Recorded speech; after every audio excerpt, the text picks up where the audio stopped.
రాష్ట్ర ప్రజలకు ఇచ్చిన హామీలను నెరవేర్చకుండా మళ్లీ మోసం చేయడానికి సీఎం రేవంత్ రెడ్డి సిద్ధమయ్యారని మాజీ మంత్రి కేటీఆర్ అన్నారు. ఎన్నికల ప్రచారంలో భాగంగా వరంగల్ ఎంపీ అభ్యర్థి గెలుపు సుధీర్ కుమార్ గెలుపు కోరుతూ పార్టీ కార్యకర్తలతో సమావేశమయ్యారు. రాష్ట్ర రాజకీయాలను తిరిగి కేసీఆర్ శాసించాలంటే ఈ సార్వత్రిక ఎన్నికల్లో 10 నుంచి 12 స్థానాల్లో గెలిపించాలని విజ్ఞప్తి చేశారు. ప్రజలు కాంగ్రెస్ కు ఓటు వేసి మరోసారి మోసపోవద్దన్నారు. భాజపాను ఎదుర్కొనే దమ్ము ముఖ్యమంత్రి రేవంత్ రెడ్డికి లేదని, ఆ పార్టీతో లోపాయికారి ఒప్పందం ఉందని ఆరోపించారు. నిబద్ధత గల నాయకులకు విశ్వాసఘాతుకులకు మధ్య జరుగుతున్న ఎన్నికలని కేటీఆర్ పేర్కొన్నారు. ఇలాంటి ద్రోహులకు ఓట్లతో బుద్ధి చెప్పాలని కేటీఆర్ కోరారు.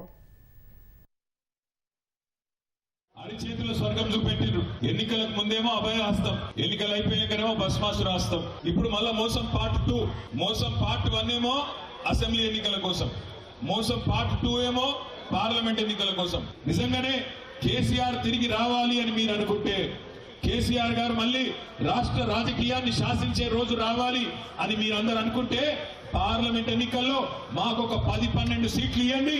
మళ్ళీ సంవత్సరం లోపలనే రాష్ట్ర రాజకీయాన్ని కేసీఆర్ గారే శాసించే పరిస్థితి తిరిగి వస్తుందని మాట కూడా నేను విజ్ఞప్తి చేస్తాను.